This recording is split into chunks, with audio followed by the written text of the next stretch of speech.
But like I said, there's a lot going on. We came out of Comic Con. It was like, so. I think, what is it? The Jump Fiesta is next on the docket, if I'm not mistaken on that. Even though there's like a lot of little uh, conventions in between, which are always important as well, and small events that is going on. First of all, I just want to, tonight, just want to start off with this. Now, if you know, I'm sorry if I butcher your name. I'm sorry because you're such a great voice actress. Masako Nozawari. If you don't know who she is, you may have heard her voice in many, many times throughout the anime history. She is the original Goku voice actress.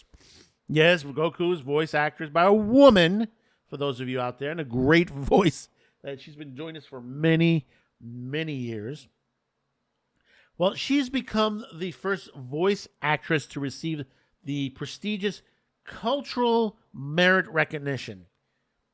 Now, I don't know if that's anything like the any of the other major awards, like the Nobel Peace Prize. But from what I understand, that she, not too many people have gotten this award in the industry. I mean, she joins the ranks of Hayao Miyazaki and Shinju Miyamoto and many others who have gotten this. It was set up. The award was set up to honor was 1951, and it gives honorees a pension, which as of 1985 is about 23,300 per year. And then after the new constitution, Japan disavowed any of the government-sponsored awards to have benefits attached. 20 people are awarded the Cultural Conference Merit per year. The Order of the Culture chooses to award recipients from previous years persons of cultural merit honor. Both are chosen by the Japanese Prime Minister of the day to the people who have contributed to the advancement and development of Japanese culture in various films, including science, arts, culture, and more. And yeah, it is almost like a Japanese version of the Nobel Peace Prize, in certain ways. And, it's great that, that someone in the voice acting field, as long as that she's been around,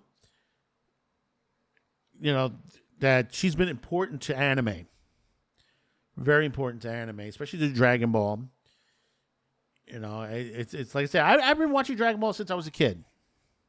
In my I think it was the first time I seen it was in my teens. To that point, that's the original Dragon Ball series, not the Z. I watched the original Dragon Ball. It was off on the UHF station and Spanish stations on the UHF bandwidth. For those of you who don't know what the UHF is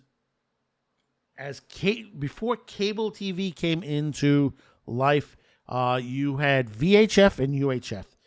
VHF was the standard network channels 1 through 13, and anything above it was considered UHF. And there were a lot of stations in between, PBS stations.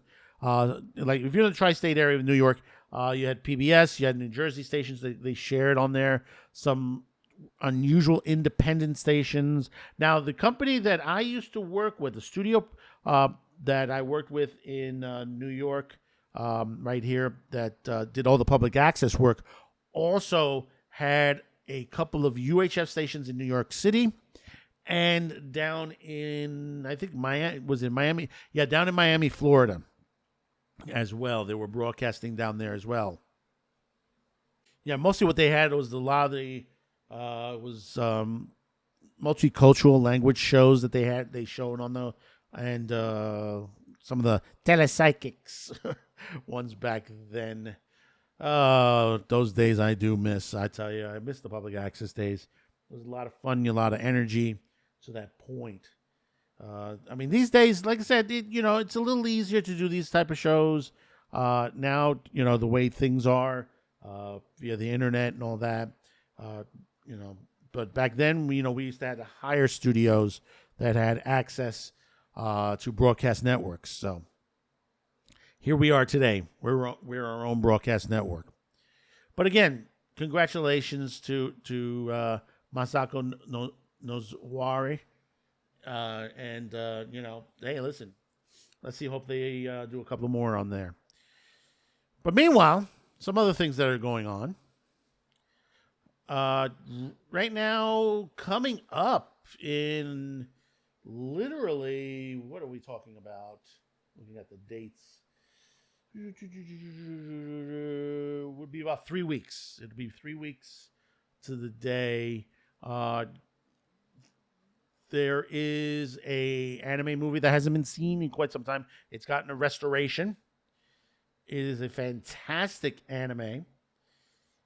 And basically, J-Kids, which is now run by Toho, is putting this out. It's a full restoration, which it will get a 4K Blu-ray, which is also on the way as well. I think it should be out before the end of the year.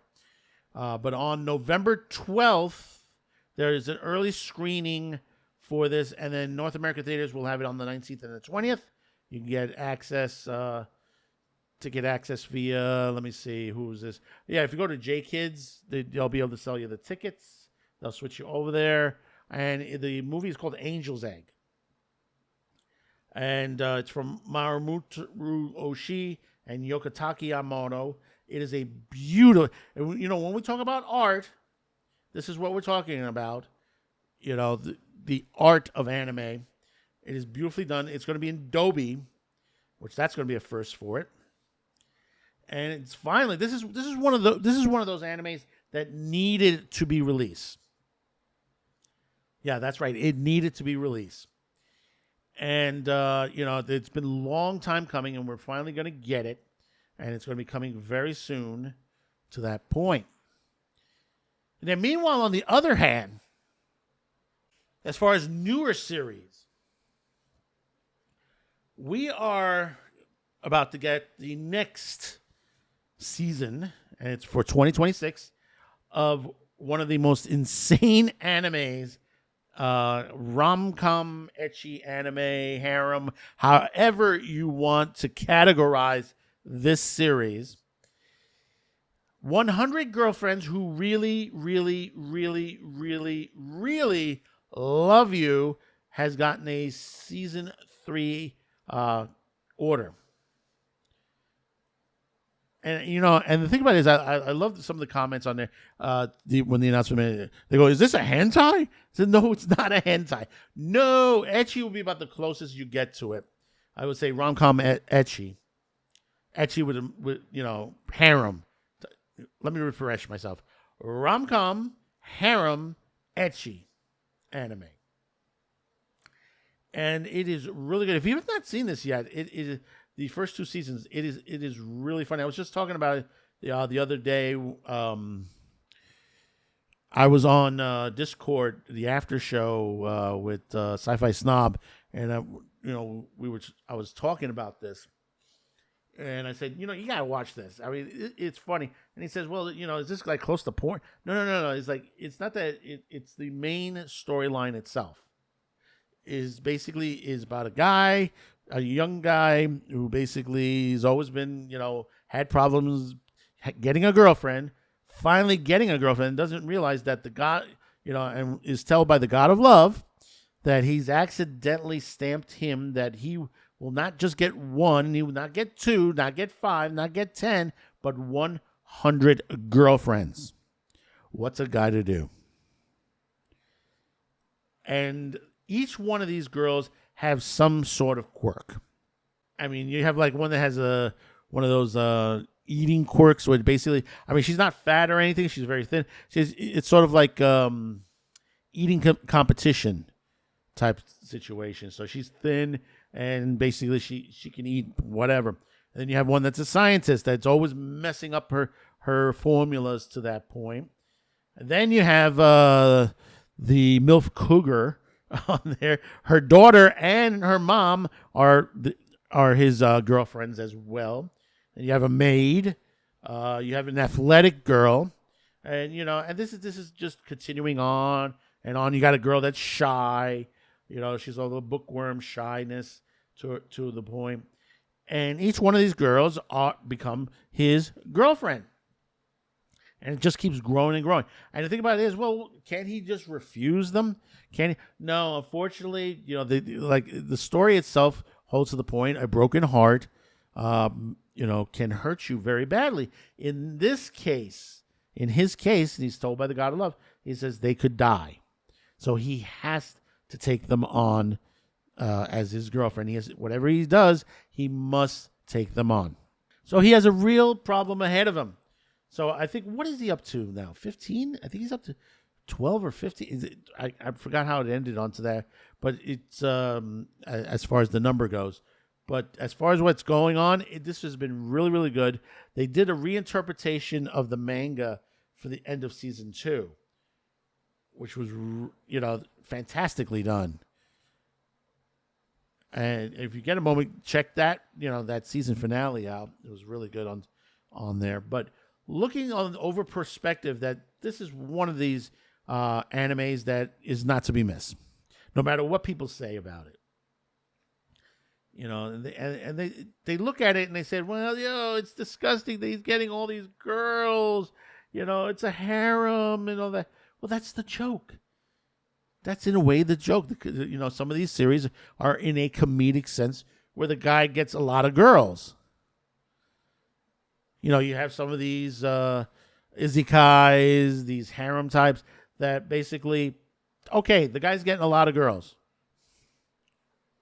But is that uncommon from any other comedy on television, on broadcast television throughout the history of television in a way? About relationships, about doing the weirdest things that you have to do to just basically have to deal with situations, life's problems. I go back to a series that was really good. It was Tom Hanks's original sitcom where he dressed like a woman, and he had because he needed to get an apartment. The only apartment available was a hostel for women only, so he had to dress up as a woman. If you haven't seen that series before, that was Bosom Buddies. If you didn't see that, and they would do something like that in anime. It's not uncommon. It's not a shocking type situation. It's just another type of situation that goes on for someone, that just was unlucky, and now he's really truly lucky. In fact, what was it? What was that movie? It was a Dudley Moore movie, which was really good. Mickey and Maude. And it was about how Dudley Moore married 2 women, and each other didn't know nothing about each other. And it was one of these romantic comedies that were, from I believe it was the 80s and 90s, somewhere in the 80s and 90s. But Mickey and Maude, really, really good. It's one of those ones you don't hear too much about. And he married two women without each other knowing. How would he handle that? I mean, we see this in cartoons and comedies. What was it? American Dad did a couple of times, did that with Roger, where Roger had a separate family. They bring this all out and they said, well, we can't have these things. It's the strangest thing ever. They know it doesn't happen. Yeah, but it does. It does. How can you sit back and say it doesn't when you have things that are similar subject matters that are out there? But like I said, it's a lot of fun. Now, I just topped off the last of the summer anime. I'm into the fall stuff now. Just starting to get started. So it's like, they're talking about how bad One Punch Man is. I haven't seen it yet. So, I'm hearing what the issues are, but I got to see it first before I really comment on that. Before you ask in the comments. Some of the other shows, I'm just still working on it. There's something, when you do a show like this, and then you have Man with the Show, and And, we separate that with the New York Big Apple Monday. A lot of research goes into these. Takes a little time to do that. And then on top of that, we have our other duties that, we're over on Sci-Fi Snobs channel as well. Every once in a while, we on the panel of the Babylon 5 retrospective. In fact, if you look carefully for the Season 3 promo, you'll find a new promo, and it was produced by us here at Cuticast TV 364 Studios. So if you get a chance, go over Sci-Fi Snobs when he makes the announcement. He'll have a video up very soon. I don't know. Is he doing it this week? Did he do it this week? I'm not sure. Well, do check it out. I'm trying to remember if it's this week or next week. I think it's next week that he's doing it. That he's going to show it, and I think it's going to be shown also on the Sci-Fi for Me as well as a commercial. We did a nice job to it too. I mean, Sci-Fi Snob loved what we did with it. Something a little different for him. And I said, sort of a thank you for having this program on his channel and some of the stuff that we've done together so far, and some of the stuff that he's come to my channel to, do that. We'll probably be doing a lot of more contributions to each other's channels.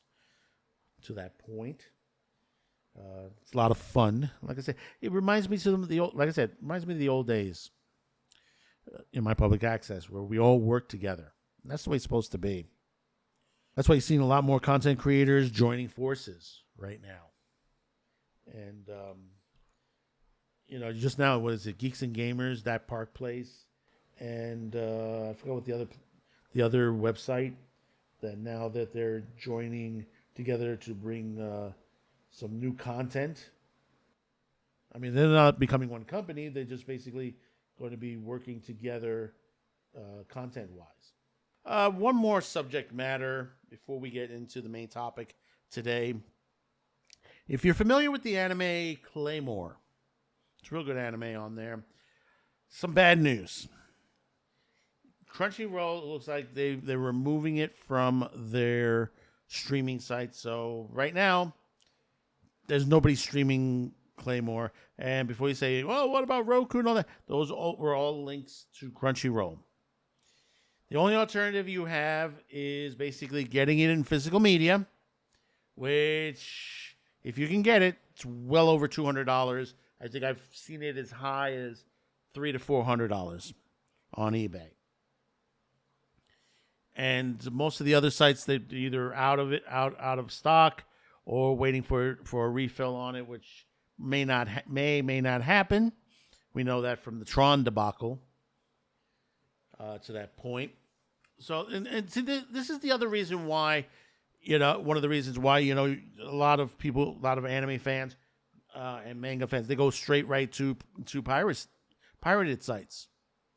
Because you have companies like Crunchyroll that removes the product that the customers want to see and remove it on there. I mean, if they're relicensing it out to another site, that'll be great. If Tubi gets it or one of the other streaming sites, that's fine. But, when you're advertising it that we're pulling it won't be available anywhere else, that's an issue. That's a major issue. And like I said, that's another reason why, piracy is still very important. And considering that Crunchyroll started out as a pirated site, most people don't realize that Crunchyroll originally was a pirated site until they went legitimate, to that point. And look where they are today. So if you can find it on a pirated site, yeah, do watch it. If you find it on a physical media, I highly recommend getting it on physical media if you can get it. If you want to spend that money for it. Right now I have somebody in the search for it for me. So I'll be able to get it. I was supposed to get it a while back. I didn't get a chance to order it. That's my fault. Boo on me, to the point. If you like this content, be sure to check out the rest of this video on Otaku Thursday. Every week on Thursdays at 6 p.m. Eastern on YouTube and Rumble. And don't forget to comment, like, and share this video. And don't forget to subscribe. See you next time.